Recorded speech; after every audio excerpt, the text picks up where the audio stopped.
Gold and diamonds ప్రతి గ్రాముపై 350 రూపాయల తగ్గింపు మరియు లక్కీ డ్రాలో టీవీఎస్ బైక్ మరియు ఎలక్ట్రానిక్ హోమ్ అప్లయన్సెస్ గెలుచుకునే అద్భుతమైన అవకాశం.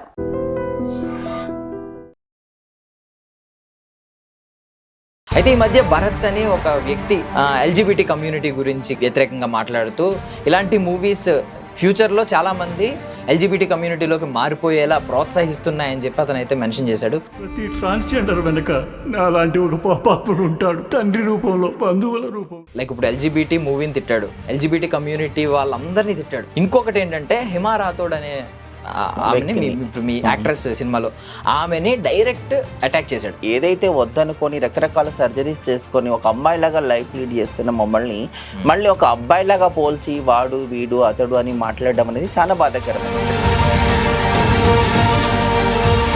ఇంతవరకు మా కమ్యూనిటీ గురించి ఫుల్ ఫ్లెడ్జ్డ్గా ఒక మూవీ తీసిన వాళ్ళు ఎవరూ లేరు. మమ్మల్ని ఎప్పుడైనా చిత్రీకరిస్తే కామెడియన్గానో లేదా ఏదో నెగిటివ్ రోల్స్ ఉన్న వాటిలోనో లేకపోతే ఏదో చెడుగా చూపించిన మూవీసే ఉన్నాయి, ఒక కాంచెను తప్పితే. కానీ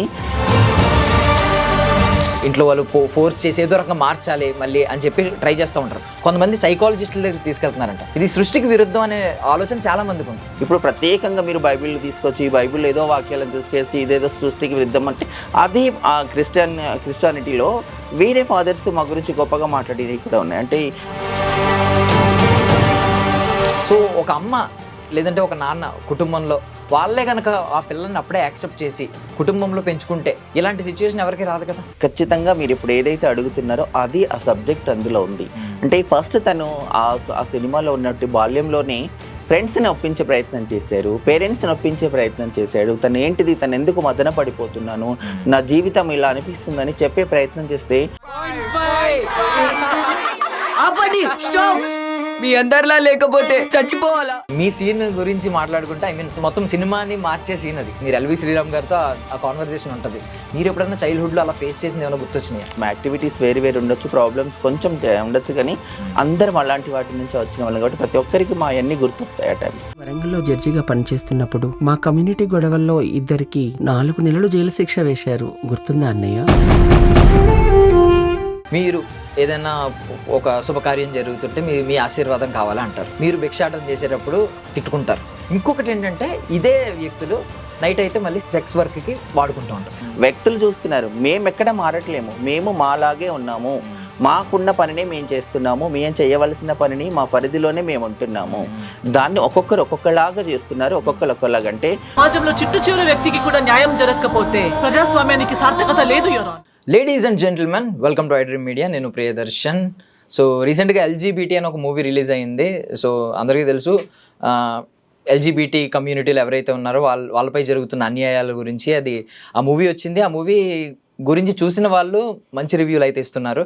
అయితే ఈ మధ్య భరత్ అని ఒక వ్యక్తి రీసెంట్గా చూశాను అనమాట నేను. ఒక వీడియో ఏంటంటే ఎల్జిబిటీ కమ్యూనిటీ గురించి వ్యతిరేకంగా మాట్లాడుతూ ఇది సృష్టికి విరుద్ధం అని చెప్పి అతను బైబిల్ని మెన్షన్ చేసి ఇలాంటివి చేశారనమాట. అండ్ ఎల్జిబిటీ ఇలాంటి మూవీస్ గురించి కూడా మాట్లాడుతూ ఇలాంటి మూవీస్ ఫ్యూచర్లో చాలామంది ఎల్జిబిటీ కమ్యూనిటీలోకి మారిపోయేలా ప్రోత్సహిస్తున్నాయని చెప్పి అతను అయితే మెన్షన్ చేశాడు. సో దాని గురించి ఈరోజు మనతో మాట్లాడడానికి Telangana transgenders community president Laila గారు ఉన్నారు. మాట్లాడదాం.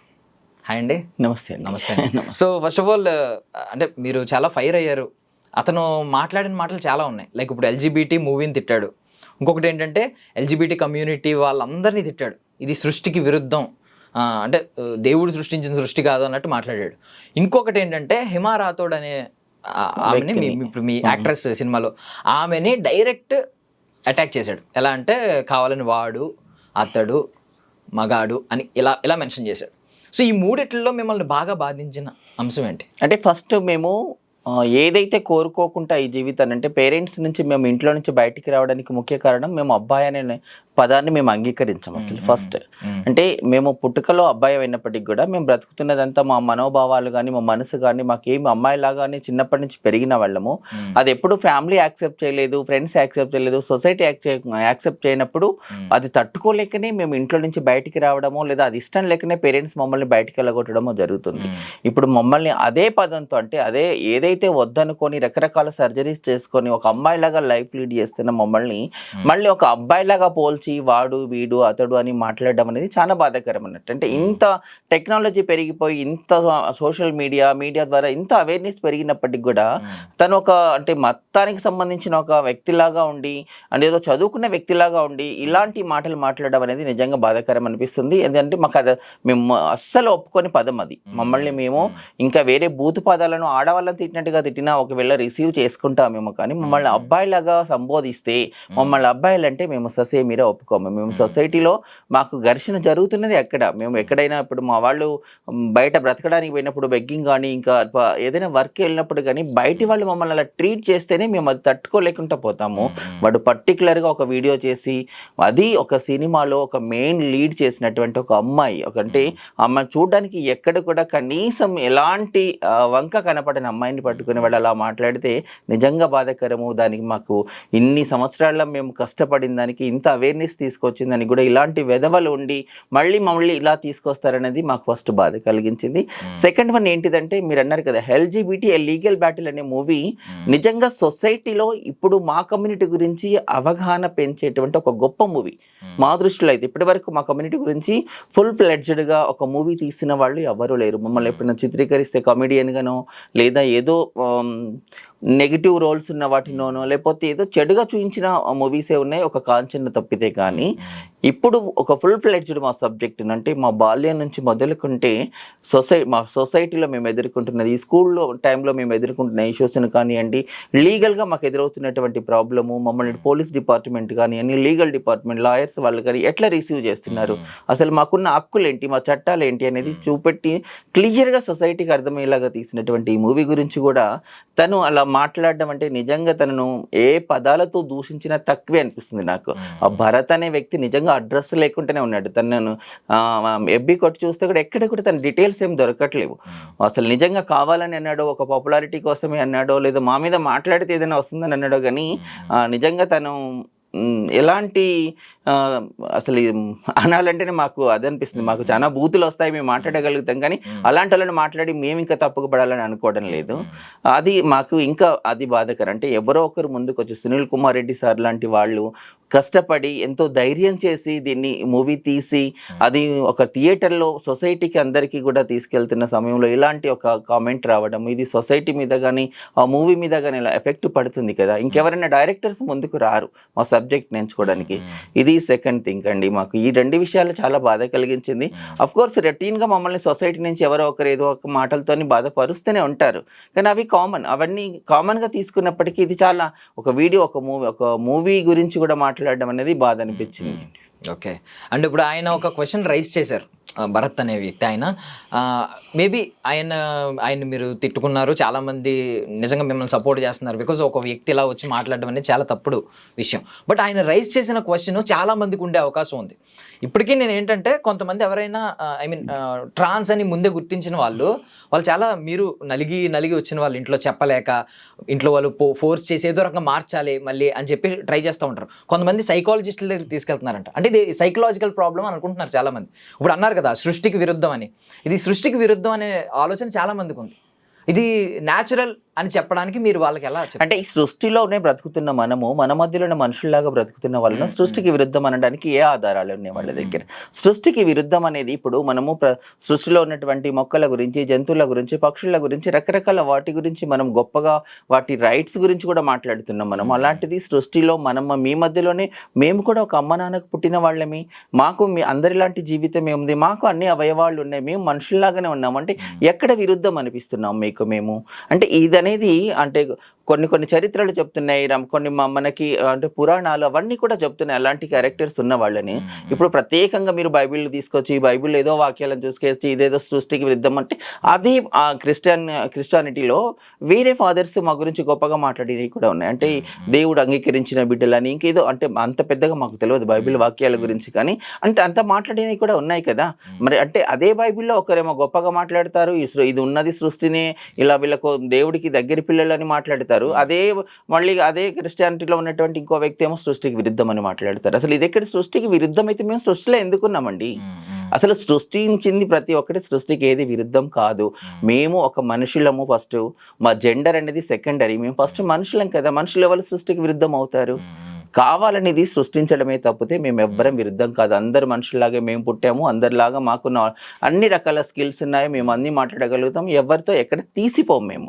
మా జెండర్ అనేది అది మా రైట్, అది మా. అంటే ఎక్కడైనా అడిగారా? ఇప్పుడు అతను బైబిల్ మెన్షన్ చేశాడు, అతనేం మీన్స్ అతనికి అన్ని తెలుసు అనేది కూడా మనం చెప్పలేం. అతను నిజంగా అతనికి అంత జ్ఞానం ఉందో పరిజ్ఞానం ఉందో మనకు తెలియదు. అసలు పరిజ్ఞానం లేదని చెప్తాను నేనైతే. నిజంగా బైబిల్లో ఇలా ఉందా, వ్యతిరేకంగా ఉందా అంత మాకు తెలియదండి. బైబిల్ ఏం చెప్తుంది ఇవన్నీ కూడా మేము ఎక్కడ చెప్పాము, మాకు ఎప్పుడు అంత అవగాహన లేదు. బైబిల్ ఎక్కడ చదవలేదు, మేము ఎవరిని కూడా అడగలేదు. కానీ అసలు వాడిన పదాలే కరెక్ట్ కాదు కదా.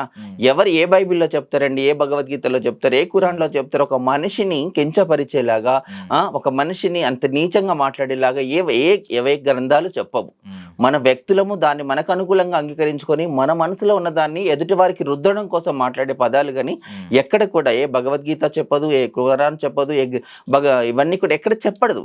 తన వ్యక్తిత్వం అంటే అలా ఒకవేళ సృష్టికి విరుద్ధం అని వాళ్ళ దాంట్లోనే ఉంటే అందరూ మాట్లాడాలి కదా, అందరూ ఒకేలాగా ఉండాలి కదా. మరి ఇతను ఒక్కడే ఎందుకు మాట్లాడుతున్నప్పుడు? ఇప్పుడు ఆ ఎల్జీబీటీ మూవీని చూస్తే చాలా మంది, అంటే సమాజంలో ఉన్నటువంటి చాలా మంది, ఇప్పుడు సామాజికవేత్తలు కావచ్చు, విద్యావేత్తలు కావచ్చు, చాలా సొసైటీలో ఉన్నటువంటి మహిళా సంఘాలు, గొప్ప గొప్ప వాళ్ళందరూ ఇప్పుడు మూవీ చూసి మంచి రివ్యూస్ ఇస్తుంటే, మంచి మాటలు మాట్లాడుతుంటే, అఫ్ కోర్స్ నువ్వు మంచి మాట్లాడకు, నీకు నచ్చలేదు, అందరికీ నచ్చాలని ఏం లేదు, అందరూ ఒకేలాగా రిసీవ్ చేసుకోవాలని కూడా లేదు. కానీ లేని ఎందుకు తీసుకొచ్చి పెడుతున్నావు ఇక్కడ? మా సినిమా చూస్తే అందులో ఏమన్నా చెడుందా? ఎక్కడ చెడిపోవడానికి అవకాశం ఉంది చెప్పండి? సినిమా చూసి అందరు అలాగే ఉంటారనుకుంటే ప్రస్తుతం నడుస్తున్నటువంటి ఏ మూవీలో ఉన్నా కూడా అసలు సినిమాలే తీయకూడదు. అన్ని సమాజాన్ని వేరే దారి తీసుకుపోయే సబ్జెక్ట్సే ఉన్నాయి కదా. కోట్ల బడ్జెట్ పెట్టి వేల కోట్లు, లక్షల కోట్లు ఏదో సృష్టించి, కథలు సృష్టించి ఏదేదో చేస్తున్నారు. మరి అవన్నీ మనం తీసుకుంటున్నామా? మనం రిసీవ్ చేసుకోవట్లేదు కదా. అంటే ఇప్పుడు అంటే ఆయన సినిమా చూసి రేపు పొద్దున్న చాలా మంది ప్రోత్సహించబడతారు, అంటే కొత్త వాళ్ళు పుట్టుకొస్తారు అన్నట్టు మాట్లాడాడు. ఇది సైకలాజికల్ ప్రాబ్లం ఏమో అనుకుంటారు చాలా మంది. అంటే మీరు అనుకుని నాకు అమ్మాయిలా మారాలని ఉంది, మారిపోతున్నాను అన్నట్టు అనుకుంటారు. బట్ వాళ్ళకి తెలియాలి ఇది హార్మోనల్ ఇష్యూవా ఏంటి అనేది వాళ్ళకి తెలియాలి. కొంచెం ఏమైనా క్లారిటీగా ఇక్కడ ఇది సైన్స్ పరంగా ఇప్పటి వరకు అందరికి తెలిసి ఇదే సైకలాజికల్ ఇష్యూ కాదు. ఇది ఐక్యరాజ్య సమితి చెప్తుంది, వరల్డ్ హెల్త్ ఆర్గనైజేషన్ చెప్తుంది, ఇది హెల్త్ ఇష్యూ అసలే కాదు. ఒక పుట్టుకలో ఉన్నటువంటి క్రోమోజోమ్లు, హార్గాన్స్ అనేటివన్నీ ఇవన్నిటి వల్లనే వస్తున్నటువంటి జీవితం అనేది అందరూ డాక్టర్స్ చెప్తున్నారు. అందరు ఇక్కడ ఒకప్పుడు అంటే దీని మీద అవగాహన లేదు, కానీ ఇప్పుడు చాలా మంది చెప్తున్నారు. ఈ టైంలో కూడా ఎలా మాట్లాడడం అంటే ఏంటిది? అసలు ఎవరు కావాలని అవుతారండి సొసైటీలో? మరి ఎప్పటి నుంచో ఉంది ఈ సొసైటీ, ఈ సమాజము. మరి అందరు ఎందుకు రాలేదు, ఎందుకు అవ్వలేదు? ఎవరెవరు కోరి కావాలని వాళ్ళ జీవితాన్ని ఈ రూట్లో ఇక్కడ ఏముందండి? ఒకవేళ ఈ జీవితాన్ని ఎంచుకోవాలంటే ఇక్కడ ఏమన్నా గవర్నమెంట్ నుంచి రిజర్వేషన్ ఉందా, లేకపోతే ఏమన్నా బెనిఫిట్స్ ఉన్నాయా? ఇక్కడికి వస్తే అడుక్కు తినాలి, బెగ్గింగ్ చేయాలి, ఇంకా వేరే వృత్తులు చేయాలి, అందరితో తిట్లు తినాలి, విలువలేని జీవితం గడపాలి. ఇక్కడికి ఎందుకు కావాలని వస్తారు? ఎవ్వరు కోరి ఒక బాధాకరమైన జీవితాన్ని ఎవరు ఎంచుకుంటారు చెప్పండి? ఒక తల్లిదండ్రి ప్రేమ దొరకదు, ఒక ఫ్రెండ్స్ అని వాళ్ళు ఏముండరు, సొసైటీ యాక్సెప్ట్ చేయదు, ఏ రకమైన చట్టాలు మాకు అనుకూలంగా లేవు. ఇలాంటి సమాజంలోకి కావాలని ఎందుకు వస్తాము? కరెక్ట్. అంటే ఇప్పుడు ఇంకొక విషయం అన్నారు మీరు, అంటే ఇప్పుడు సొసైటీలో ఎప్పటి నుంచో వింటూ అందరూ కమెంట్ చేయడం, ఇది చాలా నార్మలైజ్ చేసేసుకున్నారు మీరు. ఆల్మోస్ట్ విని అలవాటు అయిపోయింది, పర్లేదు అన్నట్టు. అంటే కొట్టే వాళ్ళు కొడతానే ఉన్నారు కానీ మీరు తింటూ వదిలేస్తూ ఉన్నారు. బట్ ఒక మాట అనాలి, ఈ సొసైటీ ఇలా చూడడానికి ఈరోజు మీకంటూ ప్రత్యేకంగా ఒక చోటకి వెళ్ళి బ్రతకడానికి, బెగ్గింగ్ చేయాల్సిన సిచ్యువేషన్ రావడానికి, ఇప్పుడు ఈరోజు ఇలాంటి వ్యక్తులు వచ్చి మిమ్మల్ని తిట్టడానికి రూట్ కాజ్ వెతుక్కుంటే, అసలు మూలం ఏంటని వెతుక్కుంటే, అమ్మ అర్థం చేసుకోలేకపోతే ఎవరు అర్థం చేసుకోలేరు. సో ఒక అమ్మ లేదంటే ఒక నాన్న కుటుంబంలో వాళ్ళే కనుక ఆ పిల్లల్ని అప్పుడే యాక్సెప్ట్ చేసి కుటుంబంలో పెంచుకుంటే, అదే ట్రాన్స్ జెండర్తో పెంచుకుంటే ఇలాంటి సిచ్యువేషన్ ఎవరికి రాదు కదా. అది మారుతుందని మీరు అనుకుంటారు? అంటే ఇప్పుడు మన మూవీ కూడా అదే చూపెట్టిందండి. ఎల్జీబీటీ లీగల్ బ్యాటిల్ అనే మూవీలో ఖచ్చితంగా మీరు ఇప్పుడు ఏదైతే అడుగుతున్నారో అది ఆ సబ్జెక్ట్ అందులో ఉంది. అంటే ఫస్ట్ తను ఆ సినిమాలో ఉన్నట్టు బాల్యంలోనే ఫ్రెండ్స్ని ఒప్పించే ప్రయత్నం చేశారు, పేరెంట్స్ని ఒప్పించే ప్రయత్నం చేశాడు. తను ఏంటిది, తను ఎందుకు మదన పడిపోతున్నాను, నా జీవితం ఇలా అనిపిస్తుందని చెప్పే ప్రయత్నం చేస్తే పేరెంట్స్ అర్థం చేసుకోలేదు, ఫ్రెండ్స్ అర్థం చేసుకోలేదు. తద్వారానే కుటుంబం నుంచి బయటకు వచ్చారు. అంటే మీరు అన్నట్టుగా ఖచ్చితంగా ఇక్కడ ఫస్ట్ ప్రాధాన్యత తీసుకోవాల్సింది అయితే ఫ్యామిలీనే ఇక్కడ. ఎందుకంటే వాళ్లకు అందరి పిల్లలాగా మేము పుట్టాం కదా, వాళ్ళు అలా యాక్సెప్ట్ చేసి ఉంటే మేము ఖచ్చితంగా రోడ్డు మీద పడి ఇలాంటి జీవితాన్ని గడపవలసిన అవసరం రాదు, ఇంతమందితో మాటలు పడవలసిన అవసరం రాదు. మాకు ఎడ్యుకేషన్ దొరుకుతుంది, ఎంప్లాయ్మెంట్ దొరుకుతుంది, మాకున్న స్కిల్ బేస్డ్ మేము ఏదైనా పని చేసే అవకాశం దొరుకుతుంది.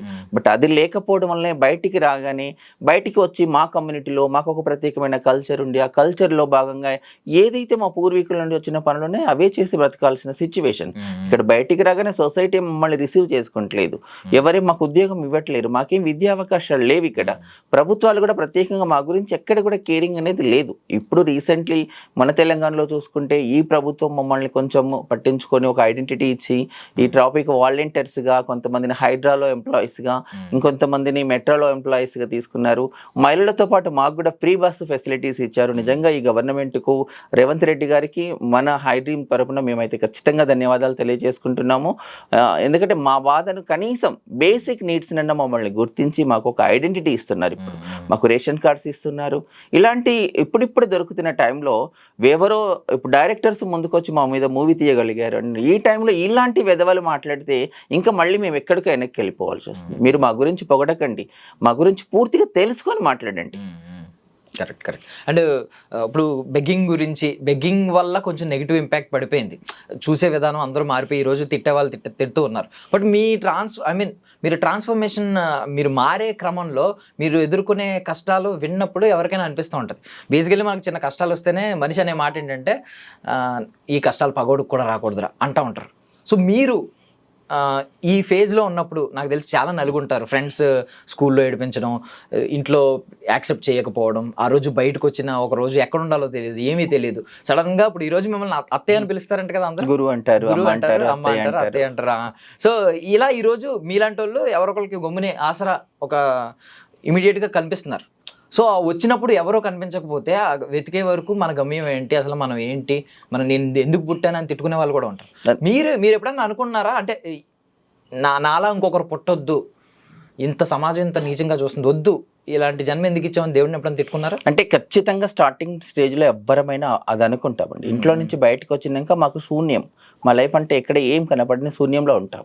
అంటే తిండి, ఆ పూటకు తిండి దొరకదు, ఎక్కడో ప్లాట్ఫారాల మీద పడుకుంటాము. అంటే మేము బయటికి వెళ్ళగానే ఇప్పుడంటే ఈ సోషల్ మీడియా ఇదంతా వచ్చింది కాబట్టి కొంచెం ఎక్కడ మన వాళ్ళు ఉంటారు, కమ్యూనిటీ ఉంటారు అనేది కొంత వెతుక్కోవడానికి ఉపయోగపడుతుంది. కానీ ఒకప్పుడు చూసుకున్నట్టయితే అసలు ఈ ఫెసిలిటీస్ లేవు కదా. మేము మా టైంలో చూసుకుంటే మేము ఎక్కడో ఇక్కడ పుట్టి, అప్పుడు ఉమ్మడి ఆంధ్రప్రదేశ్లో ఉన్న వాళ్ళము, ఎక్కడో మారుమూల ప్రాంతంలో, అది నేను ఇప్పుడు ఒక విలేజ్లో, తాళ్లపూసపల్లిలో ఒక చిన్న విలేజ్లో పుట్టాను. కానీ నేను నా ఐడెంటిటీని చెప్పుకునే అప్పుడు ఆ టైంలో చెప్పినా వినేవాళ్ళు లేరు, అసలు అర్థం చేసుకునే వాళ్ళు లేరు. నేను ఎక్కడో అదర్ స్టేట్స్, ఢిల్లీకి వెళ్ళిపోవాల్సిన సిచ్యువేషన్ వచ్చింది. ఆ టైంలో నేను ఎందుకు అనుకోను, నేను ఎక్కడో మారుమూల ప్రాంతం నుంచి ఢిల్లీ చేరుకునేదాకా నేను ఎన్ని స్ట్రగుల్స్ ఫేస్ చేశాను, అసలు నన్ను ఎంతమంది ఏ రకంగా ఇబ్బంది పెట్టారు చెప్పాలంటే అవి మేము ఇప్పుడు ఇంత ఈ స్టేజ్లో అంత మీరు అన్నట్టు బండబారిపోయినాయి కాబట్టి ఇప్పుడు చెప్పడం లేకపోతున్నాం. విని పడి ఇవి కామన్ అయిపోయినాయి. ఎంతమంది మమ్మల్ని సెక్సువల్ హెరాస్మెంట్ చేస్తారు, ఎంతమంది మమ్మల్ని వాళ్ళకు అనుగుణంగా అది చేస్తారు. ఆ ఇబ్బందులన్నీ భరిస్తూ తిండి లేక నిద్ర లేక ఎక్కడో చేరుకొని అక్కడ లాంగ్వేజ్ ప్రాబ్లంతో అక్కడ బ్రతకలేక మళ్ళీ వచ్చేసి, అంటే ప్రతి ఒక్కరం కూడా ఇన్ని స్ట్రగుల్స్ ఎవ్వరు కోరుకోరండి. మేము నిజంగా అనుకుంటున్నాము పేరెంట్స్ అనేవాళ్ళు యాక్సెప్ట్ ఎందుకు చేయట్లేరా, చేస్తే మాకు ఈ కర్మ ఏంటి అనేది. అందుకే మీరు అంటున్నారు కదా, ఈ జన్మ వద్దు అనేది ఖచ్చితంగా అందరికీ అనిపిస్తుంది. కాకపోతే ఎవరిని వాళ్ళని గౌరవించుకోవాలి కాబట్టి నా జీవితాన్ని నేను ఖచ్చితంగా గౌరవించుకుంటాను, నా పుట్టుక నేను గొప్పగానే చూసుకుంటాను. ఇక్కడ ఇది ఒక సృష్టి, ఇది దేవుడిచ్చినటువంటి జన్మ. ఈ జన్మలో ప్రతి కష్టము సుఖాలు ప్రతి ఒక్కరికి ఉన్నాయి, ఆడవాళ్ళకు ఉన్నాయి, మగవాళ్ళకు ఉన్నాయి, మాకు ఉంటున్నాయి. కాబట్టి వీటిని మేము ఛాలెంజింగ్గా తీసుకుంటే ఎదుగుతాము. మాలాగా పుట్టిన వాళ్ళకి ఇలాంటి ప్రాబ్లం రాకుంటే ఎట్లా ఉండాలో చూస్తాం, కానీ అసలు ఈ పుట్టుకే రావద్దని ఎవరిని అనుకోవడం లేదు. అంటే ఇప్పుడు ఎల్జిబిటీ మూవీలో మీరు మంచి రోల్ చేశారు, గురు రోలే చేశారు యాక్చువల్లీ. సో అన్ని లైవ్లీ క్యారెక్టర్సే ఉన్నాయి. ఆల్మోస్ట్ హేమ గారి నుంచి అందరినీ చూసి మా జీవితాలు అవి మేమే చేసాము, సేమ్ లైవ్ క్యారెక్టర్స్ తీసుకెళ్లి సినిమా తీశారు. సో అది మీ సీన్ గురించి మాట్లాడుకుంటే, ఐ మీన్ సీన్ మొత్తం సినిమాని మార్చే సీన్ అది, ఒక పెద్ద రెవల్యూషన్. ఐ మీన్ దాన్ని ఏమంటారు, ఒక బ్రేక్ ఇచ్చే సీన్, మొత్తం సినిమాని చూసే విధానం, ఆ కోణం మారిపోతుంది. ఆ సీన్ చాలా అద్భుతమైన సీన్ అది. సో మీకు ఆ సీన్ చూసినప్పుడు, షూట్ చేశారు, తర్వాత మీరు థియేటర్లో చూసుకున్నప్పుడు మీరు ఎప్పుడన్నా చైల్డ్హుడ్లో అలా ఫేస్ చేసి, బికాజ్ ఇప్పుడు మాట్లాడతారు కదా మీరు ఎల్వి శ్రీరామ్ గారితో, ఆ కాన్వర్సేషన్ ఉంటుంది, మీరు ఎప్పుడన్నా చైల్డ్హుడ్లో అలా ఫేస్ చేసింది ఏమైనా గుర్తొచ్చినాయా? అందరం సార్ ఇక్కడ మీరు దర్శన్ ఇక్కడ ఏంటిదంటే మా ప్రతి ఒక్కరి బాల్యం అందులో ఉంది. కాకపోతే కొంచెం చేంజెస్ ఉండొచ్చు. ఒక్కొక్కరికని మేమందరం కూడా ఫ్యామిలీలో కానీ స్కూల్లో కానీ బయటిలో కానీ అందరం అదే ఫేస్ చేసాం.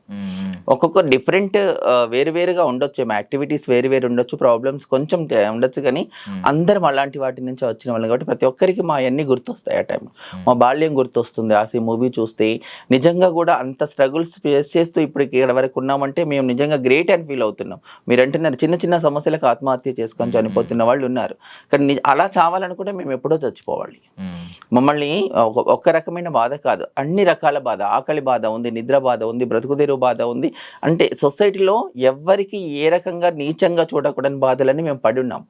అలాంటివి మేము ఎందుకు ధైర్యంగా ఉన్నాము అంటే ఖచ్చితంగా మా జీవితాన్ని మేము ఛాలెంజింగ్ చేసుకోవాలి, బ్రతకాలని ఒకటి తీసుకుంటున్నాము. కాబట్టి ఇక్కడ బాల్యం గుర్తొచ్చింది నాకు. నేను నటించినా నేను ఎక్కడ అనుకోలేము మూవీ నటన నేను ఎప్పుడు ఎందుకంటే నేను అదే జీవితం అట్లాగే గడుపుతున్నాను. కాబట్టి నాకు నిజంగా నేను అక్కడికి వచ్చే వరకు Sunil Kumar sir Reddy sir director అని, ఎల్వి శ్రీరామ్ సార్ వస్తున్నాడని, ఏదో యాక్టింగ్ అని కూడా నాకు తెలియదు అసలు. అక్కడ చంద్రముఖి గారు నన్ను పిలిచారు, ఏదో షూట్ ఉందమ్మా రమ్మంటే వచ్చినాము. ఇది చెప్తే ఇది నార్మలే కదా అన్నట్టుగా చేశాం. కాకపోతే ఎల్వి శ్రీరామ్ సార్తో చేస్తున్నప్పుడు కొంచెం భయం అనిపించింది. సీనియర్ యాక్టరు, పెద్ద తను ఏంది అనేది కొంచెం స్టార్టింగ్లో భయం వేసింది. ఆ తర్వాత ఆ సార్ మాతో ఉంటున్న విధానం చూస్తే కామన్ అనిపించింది. బట్ అక్కడ చూసిన ఆ సీను రెగ్యులర్గా మేము చేస్తున్న లైఫే అయినప్పుడు, అంటే నేను రెగ్యులర్గా అదే పాత్ర నాది అట్లాగే చేస్తున్నాను నా జీవితంలో అయినప్పటికీ నేను స్క్రీన్ మీద చూసుకున్నప్పుడు నాకు ఏడుపు వచ్చేసింది. అంటే ప్రతి ఒక్కరూ ఇంట్లో నుంచి బయటకు వచ్చినాక ఇన్ని స్ట్రగుల్స్ ఫేస్ చేస్తున్నాం. ఎంత స్థాయిలో ఉన్నప్పటికీ కూడా పేరెంట్స్ గుర్తొస్తే ఆ బాధ వేరు, అమ్మ నాన్న గుర్తొస్తున్నారంటే ఇప్పుడు మాకు ఏ పండుగలు లేవండి, పేరెంట్స్తో కలిసి చేసే పండుగలు ఏది లేదు. ప్రతి ఒక్కరి జీవితం అది కోరుకుంటాం కదా, అవన్నీ గుర్తొచ్చేసినాయి. అంటే పండగ పబ్బాలు ఎలాగో తల్లిదండ్రులతో జరుపుకోలేరు. నేను విన్నది ఏంటంటే పండగ పబ్బం కాదు, ఆఖరి రోజు ఉంటుంది, చనిపోయిన రోజు కూడా కుటుంబంలో ఎవరు రారు అని చెప్పి ఒకటి అన్నాను నేను. ఎవరు రారు మా కమ్యూనిటీలో మేమే, మా కమ్యూనిటీకి మేమే. అసలు నిజంగా అంటే ఒక రకంగా మా కల్చర్ గ్రేటే. మేము ఎక్కడ ఎవరికి తీసిపోము. సొసైటీ మా గురించి అపోహలు పెట్టుకుంటుంది, కానీ మా చావు గురించి తప్పుగానే ప్రచారం చేస్తుంది, మా పుట్టుకను తప్పుడు ప్రచారమే చేస్తుంది. ఏదో చచ్చిపోతే చెప్పులతో కొట్టుకుంటూ తీసుకెళ్తారు, అర్ధరాత్రులు తీసుకెళ్తారు అని ఇదంతా కూడా ఒక అపోహ ఉంది. బట్ అదేది కరెక్ట్ కాదు. మేము నార్మల్ వ్యక్తులు ఎలా చనిపోతే ఎలాగైతే తీసుకెళ్తామో ఒక దాన సంస్కారాలు నెట్టి ఎవరి సాంప్రదాయం వాళ్ళు, హిందువులు అయితే హిందూ సాంప్రదాయం, ముస్లిం అయితే ముస్లిం సాంప్రదాయము, ఎవరి ప్రకారంగా వాళ్ళని అంత గొప్పగా తీసుకెళ్తాము.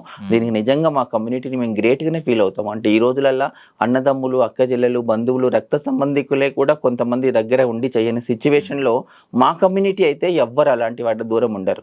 మంచిగా ఉన్నప్పుడైనా వస్తారు, అలాగని చనిపోతే ఖచ్చితంగా అందరం దగ్గరుండి అన్ని లాంఛనాల ప్రకారం అన్ని కార్యక్రమాలు చేస్తాం. అండ్ కొంచెం చెడు విషయాలు కూడా కొన్ని ఉన్నాయి. అంటే ఇప్పుడు అవి మీరు ఎలా రియాక్ట్ అవుతారో నాకు తెలియదు, నేను మామూలుగానే మాట్లాడతాను. భిక్షాటన, ఇప్పుడు ఈరోజు మిమ్మల్ని మీ అభివృద్ధి మొదలైంది.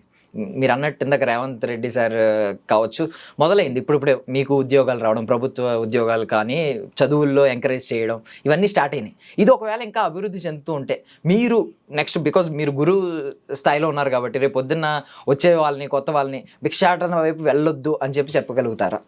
ఇప్పుడు జరుగుతుంది అదండి. అప్కమింగ్ జనరేషన్ ఎవరు కూడా మాలాగా బెగ్గింగ్ చేయకూడదు. బెగ్గింగ్ అనేది ఏం పెద్ద ఇదేం ప్రొఫెషనల్ కాదు, ఇది లైఫ్ లాంగ్ ఉండాలని ఎవ్వరం కోరుకోవాలి కదండి. తప్పనిసరి పరిస్థితిలోనే ఏ సెక్స్ వర్క్ చేసినా, ఏ బెగ్గింగ్ చేసినా, ఇంకేం చేసినా ఆకలి బాధ, పొట్ట నింపుకోవడం ఫస్ట్ ప్రయారిటీ, తర్వాత సోషల్ నీడ్స్ అనేది అవసరం. కాబట్టి అవి కాబట్టి ఇప్పుడు ఇది అప్కమింగ్ జనరేషన్కు మేము అదే చెప్తున్నాం. ఇప్పుడు మాకు సర్జరీలు చేయించుకోవాలంటే కొన్ని లక్షలు ఖర్చు అవుతాయండి. అదే గవర్నమెంట్ హాస్పిటల్ అలాంటి ఫెసిలిటీస్ దొరికితే మాకు లక్షలు మిగులుతాయి కదా. లక్షలు ఖర్చు కానప్పుడు మాకు లక్షలు సంపాదించుకోవాల్సిన అవసరం ఏర్పడదు. ఏ 10 రూపాయలు వచ్చినా బ్రతకగలుగుతాం, ఏ 5,000 వచ్చినా జాబ్ చేయగలుగుతాం అనే సిచ్యువేషన్ రావాలంటే గవర్నమెంట్ నుంచి మాకు కావాల్సిన నీడ్స్ అనేటివి అందుబాటులోకి వచ్చినాయి అనుకోండి. మాకు ఇప్పుడు రెంటెడ్ హౌస్ అనుకోండి, అందరికి 1000 రూపాయలకి ఇస్తే మాకు 2,000కి ఇస్తారు, 3,000కి కూడా ఇస్తారు. ఒక ఆటో ఎక్కి వెళ్ళాలంటే అందరు షేరింగ్ ఆటోలో వెళ్తారు, కానీ ఒక స్పెషల్ ఆటోలోనే వెళ్ళాలి. అంటే మా ఖర్చులన్నిటి కావాలని మేము తెచ్చుకునేటి కావు. ఇది మాకు సొసైటీ నుంచి ఎదురయ్యే ప్రాబ్లమే. ఖర్చులు పెరిగిన కొద్దీ మేమేం చేయాలి? ఆ ఖర్చులను ఫిల్అప్ చేసుకోవడం కోసం ఇంకేదో చేయాల్సి వస్తుంది. అలాంటి వాతావరణం, అనుకూల వాతావరణం వచ్చి అందరూ మమ్మల్ని ఈక్వల్గా చూడాల్సిన సిచ్యువేషన్ వస్తే మాకు 5,000 ఉద్యోగం, 10,000 పని దొరికినా కానీ హ్యాపీగా బతకగలుగుతాము. చదువుకున్న పిల్లలు వస్తున్నారు, అప్కమింగ్ పిల్లలంతా వాళ్ళు చదువుకున్న పిల్లలు వస్తున్నారు. వాళ్ళకి ఇప్పుడున్న ఫెసిలిటీస్ అన్ని కూడా ప్రభుత్వాలు ఇస్తున్నాయి, సొసైటీ కూడా కొంత యాక్సెప్ట్ చేస్తుంది. కొన్ని ఫ్యామిలీలు కూడా యాక్సెప్ట్ చేస్తున్నాయి ఇప్పుడు. కాబట్టి ఖచ్చితంగా ఈ లైఫ్ లేకుండా రానున్న రోజులలో మేమందరం కూడా అన్ని రంగాలల్లో అంతటా కూడా ఏ డిపార్ట్మెంట్లో ఈవెన్ ఇప్పుడు మీ మీడియాలో కూడా మా వాళ్ళు పనిచేసి చూడగలిగే సిచ్యువేషన్ రావాలనే కోరుకుంటున్నాం. అండ్ ఒక విషయం నాకు అసలు అర్థం కాని విషయం ఏంటంటే, చూసే కోణం చాలా మారుతూ ఉంటుంది ఒక్కొక్కసారి ఒక్కొక్కలాగా. మీరు ఏదైనా ఒక శుభకార్యం జరుగుతుంటే మీ ఆశీర్వాదం కావాలా అంటారు. మీరు భిక్షాటన చేసేటప్పుడు తిట్టుకుంటారు, అంటే వచ్చి బికాజ్ కొంచెం ఫోర్స్ చేసినట్టు ఉంటుందని తిట్టుకుంటారు. మిమ్మల్ని హేళనగా ఈవెన్ పదాన్ని చాలామంది చేతకానుల్ని ఒక మగాన్ని తిట్టినప్పుడు మిమ్మల్ని వాడుతూ ఉంటారు, రిఫరెన్స్గా పోలుస్తూ ఉంటారు. ఇంకొకటి ఏంటంటే, ఇదే వ్యక్తులు నైట్ అయితే మళ్ళీ సెక్స్ వర్క్కి వాడుకుంటూ ఉంటారు. ఏంటి ఈ కోణాలు, ఏంటి ఇన్ని కోణాలు ఎలా మారుతూ ఉన్నాయి? ఆ తప్పంత ఎవరిదండి? తప్పంత ఎవరిది? మేము ఒక వ్యక్తిమే కదా, మమ్మల్ని అన్ని రకాలుగా సొసైటీ చూస్తుంది, వ్యక్తులు చూస్తున్నారు. మేము ఎక్కడ మారట్లేము, మేము మాలాగే ఉన్నాము, మాకున్న పనిని మేము చేస్తున్నాము, మేము చేయవలసిన పనిని మా పరిధిలోనే మేము ఉంటున్నాము.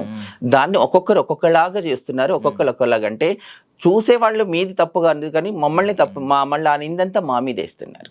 అఫ్ కోర్స్ కొన్ని మంచి చెడులు ప్రతి వ్యక్తిలో ఉన్నట్టుగా మా కమ్యూనిటీలో కూడా కొన్ని ఎక్కడో అక్కడ జరుగుతూ ఉండొచ్చు. బట్ దాన్ని జనరలైజ్ చేసి టోటల్ కమ్యూనిటీ మీద నెట్టేస్తున్నారు. దాని ద్వారా ఆ సొసైటీలో ఇంకా వెనక్కి వెళ్ళిపోతున్నాం. అది వద్దంటున్నాం. తప్పు చేసిన వాళ్ళు ఎవరైనా పర్వాలేదు, ఆడైనా మగైనా ఎవరైనా. చూడండి, ఇప్పుడు మొన్నగా గుజరాత్లో ఒక 13 years అమ్మాయి మీద అంతమంది అఘాయిత్యం చేశారు. బట్ ఆ మగాళ్ళందరినీ అనట్లేరు కదా, ఆ 33 మెంబర్స్ని ఆ 32 మెంబర్స్ని అంటున్నారు. వాళ్ళకే పనిష్మెంట్ ఇస్తున్నాం. కానీ మగాళ్ళందరూ ఇంతే, మగాళ్ళు ఇలాగే చేస్తారని ఎక్కడ జనరలైజ్ చేయట్లేము. కానీ ఇక్కడ మా కమ్యూనిటీ ఏదైనా జరిగితే టోటల్ జనరలైజ్ చేసేసి మాట్లాడుతున్నారు. ఇది మాకు ఫస్ట్ నుంచి ఉన్న బాధ. మేమందరం తప్పు చేస్తే ఎక్కడ తప్పును మమ్మల్ని సమర్థించండి అనట్లేము, మేము కూడా సమర్థించము. మా కమ్యూనిటీలో అలాంటి వాళ్ళు ఉంటే ఎవరు తప్పు చేస్తే వాళ్ళకి పనిష్మెంట్ ఉండాల్సిందే, బట్ జనరలైజ్ చేయకండి, అందరిని ఒకేలాగా చూడకండి అంటున్నాం. ఇప్పుడు భిక్షాటన చేయడం అనేది ఖచ్చితంగా ఏ ఒక్క వ్యక్తి తప్పు అని అనడు. ఆ సర్వైవల్ స్కిల్ అంటే వాళ్ళకి ఏమీ లేక భిక్షాటన చేయడం అనేది మనిషి ఎంత తగ్గించుకుంటే అడుక్కుంటాడు. సో బట్ ఫోర్స్ చేసే విధానం కొన్ని ఉన్నాయి. దాని గురించి మీరు ఎప్పుడన్నా మీ వాళ్ళతో ఎవరితోనో మాట్లాడారా? అరే కొంచెం జాగ్రత్తలు తీసుకోండి, మన మీద నెగిటివిటీ వద్దని చెప్పి ఎప్పుడన్నా దాని గురించి మాట్లాడారు? దర్శన్, ఇక్కడ మా కమ్యూనిటీని గురించి మాట్లాడాలంటే, ఇక్కడ ట్రాన్స్జెండర్ వ్యక్తులు అనగానే ట్రాన్స్ పురుషులు ఉంటారు, ట్రాన్స్ మహిళలు ఉంటారు. ఇక ట్రాన్స్ మహిళలలో ఒక హిజ్రా కల్చర్ అనేది ఉంటుంది. కల్చర్ ఇది హిజ్రా కల్చర్. ఇప్పుడు ఎవరు మనకి ఇప్పుడు బదాయిలు అంటే శుభకార్యాల దగ్గర వెళ్ళి అడిగేవాళ్ళు కానీ, లేదా ఇప్పుడు అడిగే వాళ్ళంతా వీళ్ళొక కల్చర్లో ఉన్నవాళ్ళం. ఈ కల్చర్ అనేది ఒక మంచి కట్టుబాట్లతో కూడుకున్నటువంటి ఒక వ్యవస్థ మాది. ఇది చాలా సమాజానికి తెలియదు వ్యవస్థ అనేది. ఈ వ్యవస్థలో ఒక పేరెంట్స్ పాత్ర పోషిస్తున్న మేము గురువులు అనే వాళ్ళు అంటే ఖచ్చితంగా పిల్లల్ని మానిటరింగ్ చేస్తూ ఉంటారు, మంచి చెడులు ఎప్పటికప్పుడు చెప్తూ ఉంటారు. ఇక్కడ ఎంత చెప్పినా ఎవరో ఒకరు ఎక్కడో ఒక్కడ జరుగుతూ ఉండొచ్చు మేబీ, కానీ బయట ఒక ఇద్దరు పిల్లలున్న వాళ్ళనే పేరెంట్స్ సరిగ్గా చూడలేని సిచ్యువేషన్లో కొన్ని వందల మంది ఉంటారు.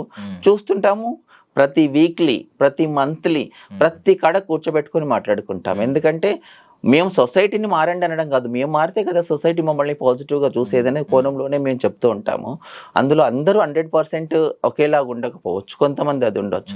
దానికి తోడు ఇంకేమవుతుందంటే కొంతమంది నకిలీలు ఉంటున్నారు, అంటే డూప్లికేట్ ట్రాన్స్ ఇజ్రాయల్ అంటున్నారు. వాళ్ళు కొన్ని బైరూపు వేషాలు వేసుకొని తిరిగే వాళ్ళు ఇప్పుడు ఏం చేస్తున్నారంటే వాళ్ళు కూడా వాళ్ళ ఇక్కడ ఈజీగా, అంటే ఇప్పుడు ట్రాన్స్జెండర్ వ్యక్తి అనగానే కొంతమంది ఇచ్చేవాళ్ళు ఈజీగా ఇస్తున్నారు కాబట్టి వాళ్ళు కూడా మాలాగే వచ్చి మాగే వేషధరణలో ఉండి వాళ్ళు అడగడము. వాళ్ళు ఎట్లా ఉంటుంటే వాళ్ళ మాట రఫ్గా ఉంటుంది, వాళ్ళు కొంచెం గట్టిగా అబ్బాయిలాగా ఉంటారు కాబట్టి ఫోర్సబుల్ చేస్తుంటారు. అది మా మీద ఎఫెక్ట్ పడుతుంది. దీనికి సొసైటీలో అవగాహన లేకపోవడం, ఎవరు చీర కట్టుకున్నా కానీ వీళ్ళు ట్రాన్సే అంటారు. అంటే వీళ్ళ లోపల ఈ చేంజెస్ ఉంటుంది అన్నది సొసైటీకి తెలియదు కదా, అంత అవగాహన పెరగలేదు.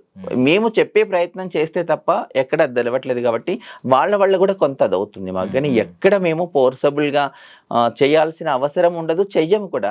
ఎవరో ఒకరు చేస్తారు, ఎందుకంటే వాళ్ళ వ్యక్తిత్వం, వాళ్ళ యొక్క మనిషిని మనము మార్చలేము కదా. అక్కడికి పోయిన తర్వాత ఏమవుతుందో, నువ్వు ఒక మాట అంటే నేను ఒక మాట, అది కొంచెం పెరిగిపోతుంది.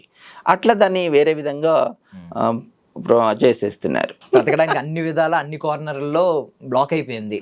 బట్ సెక్స్ వర్క్ అనేది ఎప్పటికైనా తప్పే కదా.